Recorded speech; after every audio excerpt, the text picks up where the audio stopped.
As part of our soil preparation, I think we would like to work into our system for some crops, stale seed bedding with a cultivator before we even plant any seeds. Stale seed bedding would be very helpful as far as weed control. You'd have to prepare the bed well in advance of when you wanted to plant it, and that would involve going over the bed at least a couple times just after weed seeds have begun to germinate.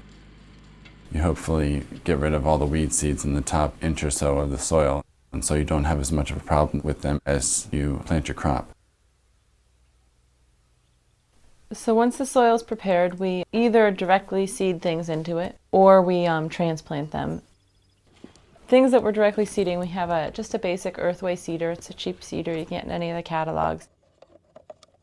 It's nice though, it has interchangeable plates so you can plant really small seeds like mustards all the way up to pretty large pea and bean, lima bean seeds and things.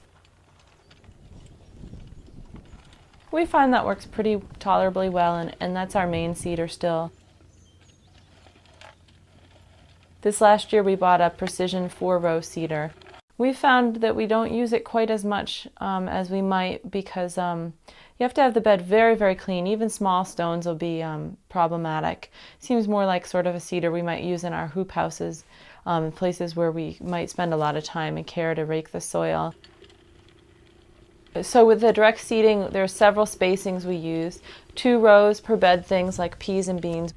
We'll do 3 rows per bed on certain things like parsnips maybe, or carrots or beets. Right now our beds vary a little bit, so some of them will have more than that. They'll have 4. And then there's things like lettuce mix, which will have like 8 or 10 or 12 rows, depending who's planting and how tight and what the conditions are.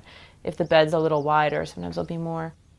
We're really hoping next year to move towards more of a tractor cultivated system, and we realize that's an area we're going to have to work on in marking and making sure things are really well set. But for now, we just you just use our eyeball and send it down, because most of our cultivating has been with a scuffle hoe, a handheld hoe.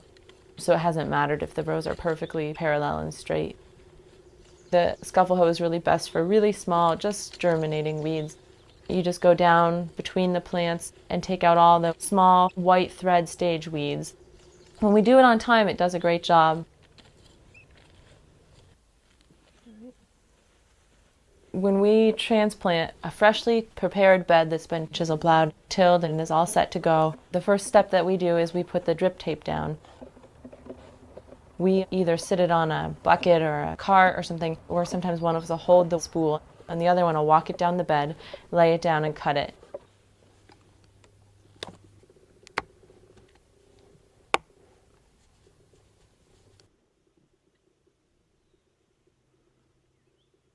We don't put the drip tape down too far in advance because it is pretty windy at our site, and they can blow off. The next thing we'll do is put the hay mulch, if we're using it, or biodegradable mulch down. We use 2 different types of mulch for several reasons. We find that we have to irrigate a lot less, especially the hay mulch, but also the biomulch does hold moisture in quite well. Another main reason is decreasing the amount of weed seeds that can germinate and grow. It drastically reduces the amount of weeds. The biomulch that we've started using a couple years ago, we like over the regular black plastic because it will biodegrade into our soil and we don't have to rip it up at the end of the year.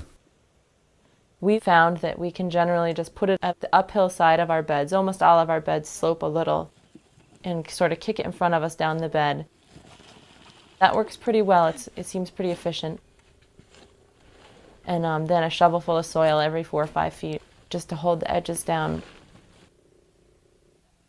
We find that gives us a sort of a tight enough covering that it works all right.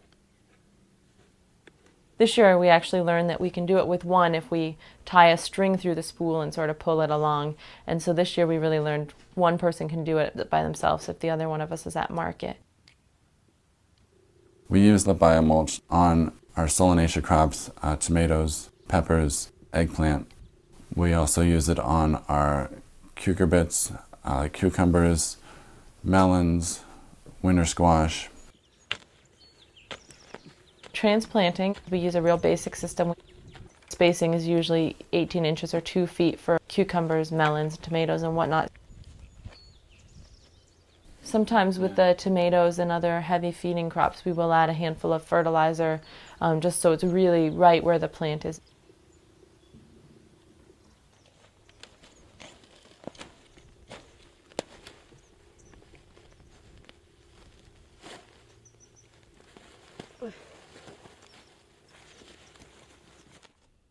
We've also been using biomulch on our onions and leeks, which I'm not quite so happy about because the onions and leeks are spaced much closer together, and putting so many more holes in the biomulch makes it biodegrade faster. We've thought about next year maybe using either regular plastic or maybe a permanent weed mat that we just cut holes in, which would be nice because we could reuse that year after year for the onions. And once the spacing was set, we wouldn't have to take so much time to find that, to make all those holes. So that's something that's real attractive. We're thinking of switching. We use the hay mulch on some of the transplants that are going to be in there for long term, like early spring through the end of the growing season, because in that late summer time of year is a time when typically the moisture is a limiting factor, and the hay mulch keeps the moisture in very well and obviously decreases the weeds. Kale, Swiss chard, celeriac, and Brussels sprouts, we use the hay mulch on those. When we plant through a hay mulch, we just sort of make a hole in the hay and set the transplant in there. The hay is usually still so fluffy that it shades the transplants a little and protects them from transplant shock and from the wind and from the real direct sun. So we usually don't mind if they're getting just a little bit of shade through that sort of nest into the hay. We also use a thick layer of hay mulch on our garlic crop. We put it on about, a 1.5 or 2 feet thick. And by the time we harvest the garlic, it's almost gone. It's down to a few inches. We find that throughout the spring, we don't have to irrigate the garlic hardly at all. And by the time the soil's starting to get dry in July and August, the garlic is out of there. The hay mulch adds a good deal of organic matter to the soil also. By the time we harvest the crop, the hay mulch is actually starting to decompose and relatively easy to incorporate into the soil, and it provides organic matter for the next year's crop. As we're transplanting underneath a mulch, we are checking carefully that the drip tape is right next to the plant, especially for something like a bed of Swiss chard, which we'll plant in May and we'll harvest from until October or November even. So it's really important to us to keep the drip tape right next to the plant so it's really getting well watered.